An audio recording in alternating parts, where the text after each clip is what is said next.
Okay, Great. so let's start. Thank you, Let me share everybody, the screen. to be here. A quick presentation from our side. So this is a lunch and learn introduced by La French Tech. La French Tech is a non-profit organization that gathers 63 communities in 50 countries around the world. Our mission is to build an inclusive community to foster the French entrepreneurial footprint in each region, and specifically in Indonesian's tech ecosystem. We envision La French Tech Indonesia to be the go-to hub for entrepreneurs, investors, and other tech startup actors in Indonesia. We organize on a regular basis these lunch and learns. We organize also networking meetups, pitch and plays, and annual tech summits. This being said, let's get to what brings us all here today. Gen Z, the biggest disruptors in the workplace, presented by our board member, Florian Jacques. So Florian Jacques is a young Belgian product designer who worked for many startups from US to Australia. He is a long-time traveler and remote worker with a well-rounded blend of technical, design, marketing, and sales skills. He is now co-founder and CEO of Midstay, beside his voluntary job in French Tech Indonesia board. And Midstay is a platform focusing on making the most out of the remote working and helping companies offer solutions for their workforce to keep them engaged.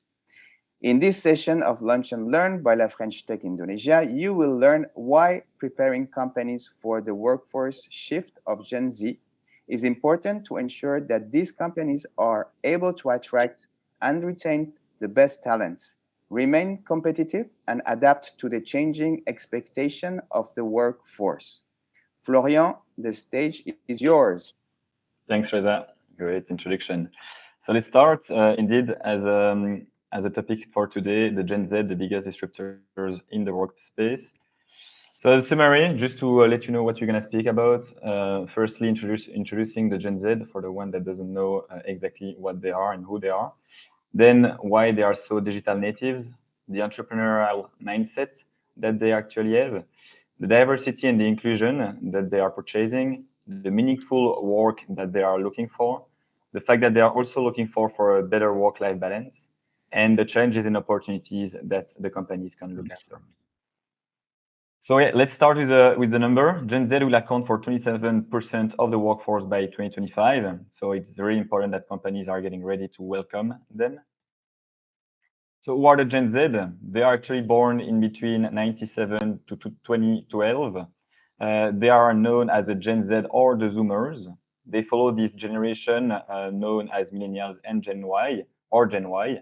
By the way, I'm actually just at the edge in between Gen Z and Millennials. I'm born in 96, so I'm at the last year of the Millennials. The Gen Z, they grew up in a world heavily influenced by technology, social media, and instant communication, and they've been exposed to a globalized world with diverse cultures and ideas.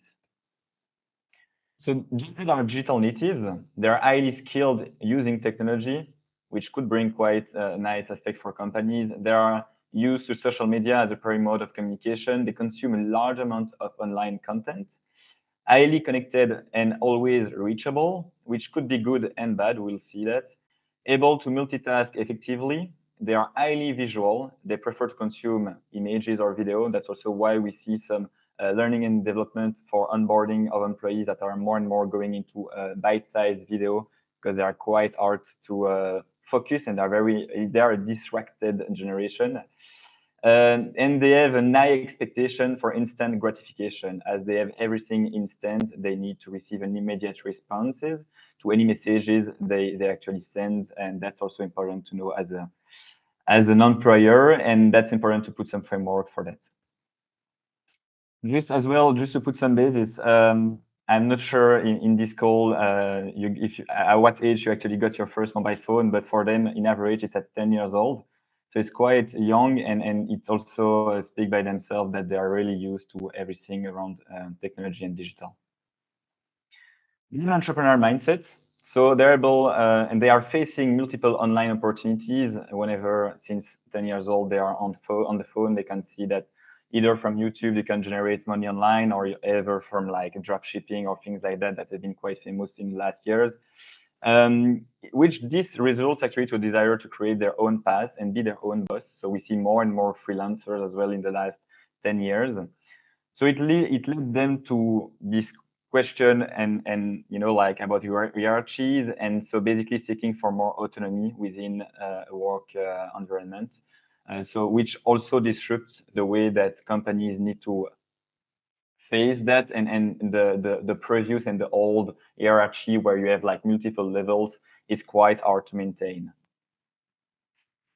Some could see that as challenges, that they are quite entrepreneurial, but actually there are quite some opportunities as well for companies, because we know that by having that mindset, they are highly independent and self-motivated, which can lead to increasing the productivity within a company and innovation as well. They are willing to take risk and try new things, so which can lead to new business opportunities and growth within a company. And they are highly adaptable and can quickly adjust to a changing market condition. And I think this is even more true these years, where since pandemic we had, and every company had to adapt, and there were part of the one that were able to adapt as fast as the others, faster than the others. So diversity and inclusion, this is a big topic for them, and they are the most diverse generation in the history. They are highly aware of social justice issues. Why? Because they are always connected on social media, and everything has been shared nowadays. So it's very important for them. They are facing all these issues every day, and they are actually revolting on that. They believe that a diverse workforce leads to better problem solving and innovation, and they are less likely to tolerate discriminatory behaviors, and are more likely to hold their employers accountable for promoting a culture of inclusion. So at the end, they value diversity and inclusion as an important aspect of the workplace culture, and are more likely to seek out companies that prioritize these values. So it's really important that companies are putting in place some framework and some guidelines, and I would say, yeah, vision and mission and values around diversity as well. Meaningful work. So they prioritize making a positive impact on the society.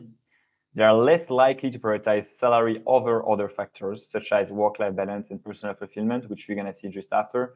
But indeed, that's been quite a big topic, and we've all followed this great resignation that happened in 2021. Indeed, no, we are in the flip side of it. That's the whole layoff year. But indeed, they were in 2021 showing that they were actually refusing big amount of salary to have a better lifestyle and work-life balance. So they value creativity, innovation, and autonomy in their work. They prioritize work that aligns with their personal interests, beliefs, and passions. And they prioritize work that allows for personal growth and development. And at the last but not least, they value transparency and authenticity within the work environment, which can be quite a challenge as well for companies that were not able to work async or work remotely. And this has been a huge change within the pandemic, where they needed to adapt, and where they were basically losing that transparency and were not able to reach the expectation of the Gen Z. So the two last generations are called the burnout generations. We can see that from a report here that shows that the two last generation, Gen Z and millennials, are the ones that are the most burned out. And we see as well that Gen X are quite following them quite closely as well. This is quite interesting to see the next slide that shows that basically they are born into this generation where they most probably saw as well people around them getting burnout, and they're really valuing this work-life balance more and more, and prioritizing that more than a big salary. They prioritize their mental health and well-being. They value experiences in personal fulfillment outside of work, such as travel, hobbies, spending time with family and friends. They value flexible work arrangements. We know hybrid and remote first companies that are quite attractive for them. They prioritize quality over quantity when it comes to work. They value a supportive and understanding work environment as well. So companies need to understand all that to be able to adapt as soon as possible, to welcome them. And the challenges are that for sure there is a high turnover rate. They are also called job hopping. It's really rare to see nowadays young people staying for more than 2-3 years within a company, and even more rare to actually see in a few years young people that will stay for the full career within a company, which we were seeing that like 30 years ago or 20 years ago. High expectation, Gen Z value purpose, meaning, and social impact. There is also a different communication styles and channels that companies need to adapt to. There is an increased demand for diversity and inclusion, as we saw. And Gen Z are highly tech savvy and may expect companies to adopt new technologies, new tools that facilitate their work, which could actually be an opportunity as well for company, but some at the beginning could be a challenge. So indeed, if we flip that on the other side, how to actually welcome them and take these changes as opportunities for a company.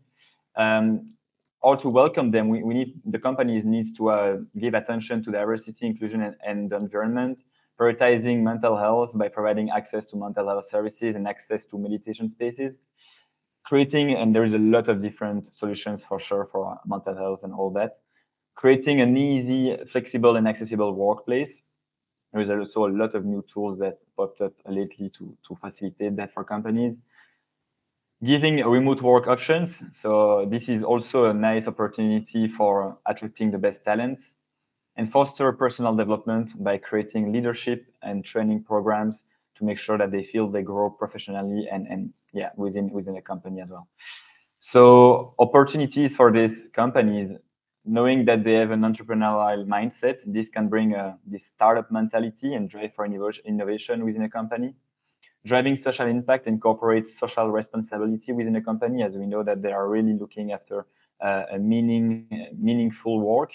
The diverse generation is providing opportunities for company to gain in creativity, as we are actually bringing different type of people, and that I do believe that it is what makes the best out of creativity and innovation as well. I was myself actually working in San Francisco, where I was not working at all with any US guy. He was a blend in between Indian guy and between people from South America, and it was just great actually to collaborate with such a variety of different people. So I do believe this is like super important, and that creates like a lot of positive things within a company. And then fourth point, flexibility. And again, we saw that as a challenge, but we can see that as well as an opportunity, because companies can attract and retain the top talents while improving the productivity and the job satisfaction, thanks to the fact that they are allowing that and they're able to put framework to work remotely and also work async, which is actually some of the new trends, I would say, also to make sure that the company can stay productive and can actually the best talent working remotely in every time zone.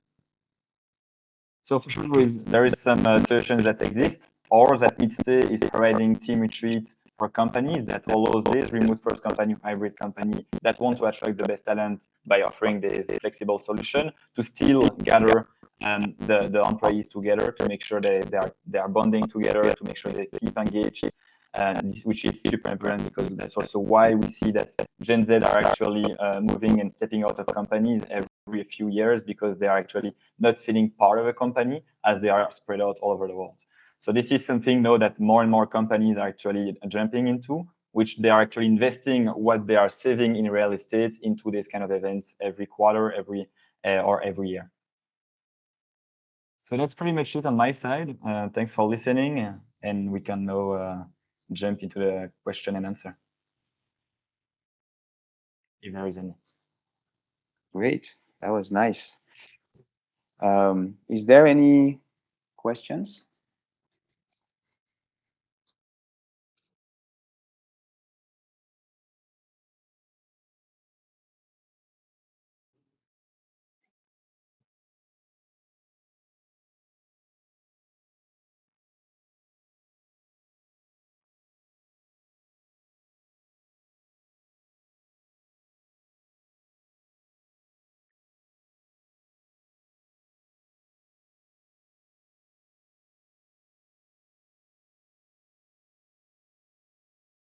Sure. So indeed, it's social media quite a lot, and I think I can also find back some stats we have internally at Midstay.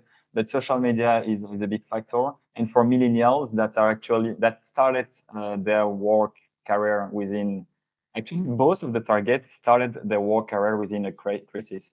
The Gen Z started their career just now during the COVID pandemic, and the millennials were starting in 2008. So this was also a big factor which pushed pressure on them. And there are also the generation that are the less wealthy, so that needs actually to combine few different jobs to make to make at the end of the day. That's also data we have. We see that actually I have just here on my second screen. We see that here percentage of freelancers in the US, we're speaking about 46% of millennials, but then percentage of millennials with more than one job in it's 55% in China, and it's like in USA it's 44% of millennials that have more than one job. So they are basically in a pressure to assume their lifestyle because it's just getting super expensive and they can not make it happen, and so they are actually overworking. So yeah, that's the main reason.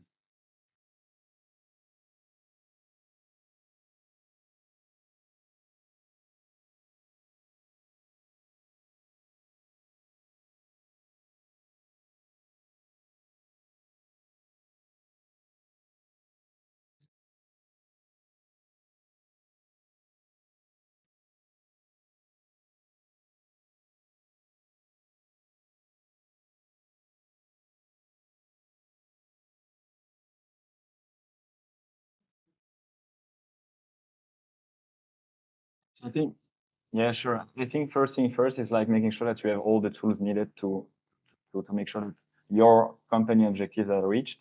And so this is like most of the time quite a heavy setup at the beginning just to make sure you have the right framework.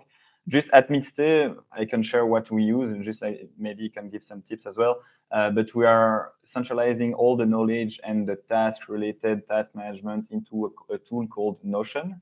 That's basically our Wikipedia kind of for the company, but as well we can actually it's very flexible, so we can create quite a lot of different things. Our roadmap, our task management. We are not using Monday, we're not using Asana. Everything is centralized within this Notion application. Everyone is collaborating there. And then as a communication tool, I think most of the people knows Slack. We are also using for media storage Drive, Google Drive, and all the suite. Yeah, for design collaboration is Figma. For tech collaboration is GitHub. I think these are quite standard ones, but I think the most and the biggest one I would like to share is the Notion. And what we do as well internally to keep that collaboration in, we are creating every month a call, social call. Basically, we call it a Midstay social. And that's a 1 hour video call with everyone in the company. So we are 12 currently in the company that join the call. And I'm taking the role of the game master, and I'm creating different game for them to bond together. When we are not meeting physically together in team retreats, we are actually doing that on a monthly basis to make sure we keep learning from each other as well. I do believe it's very important, and I'm actually all the time like adjusting the game to make sure that we are learning from each other.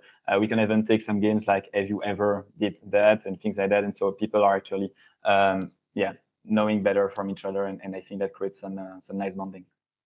What kind of game? I have a list month by month. We're adding more, so if you want, I can share as well. Yeah, I'm on the list. Cool. Yeah.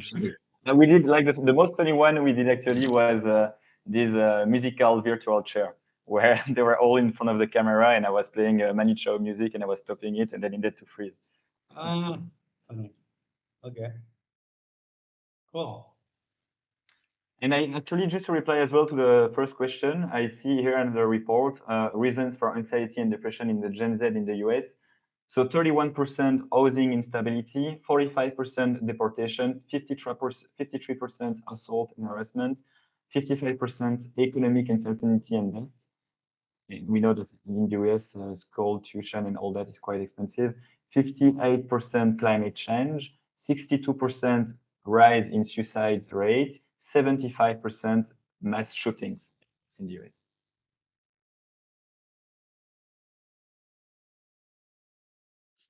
Flo, I have a question. Um, did these guys join the workforce in 2020, but do you know if the pandemic has changed the behavior? Because we know that the pandemic has changed all our behaviors of all the people who used to work, and now we don't work anymore the same way. But did it change their behavior also, or they were already like kind of I think it accelerated.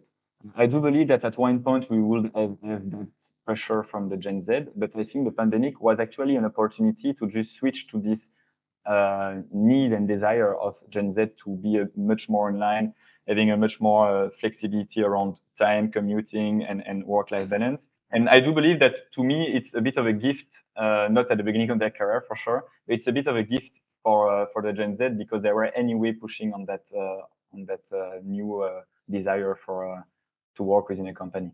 And actually, just as a reminder, like every generation has been pushing changes to the workplace and to the workforce.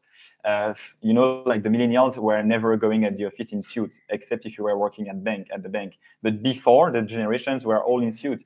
The millennials are actually not. That's not related to work a lot, but millennials are the generation that were the less married, like they were not going into wedding. Why? Because in the US, more than 50% of the millennials saw their parents divorcing. So there is a lot of things that actually change within like generation by generation, and we can see that quite clearly when it comes to the workplace. cool. Thank you. Is there any other questions? No. Okay. Cool. Well, Florian, thank you so much for giving us this presentation and making us understand better about the Gen Z. And we hope that you can join another time to tell us more about nomadism and in the workplace. I think this is also another subject that you are really expert on it. So for this time, if there is no more question, we can conclude on this. Do you want to say a last word, something? Just thank you everyone for listening and for joining. Okay, great. Thank you, everybody, and see you 13th of April, our next Lunch and Learn. Thank you. Have a good Thanks, day. Florian. Thanks, guys. Bye-bye. Ciao, guys.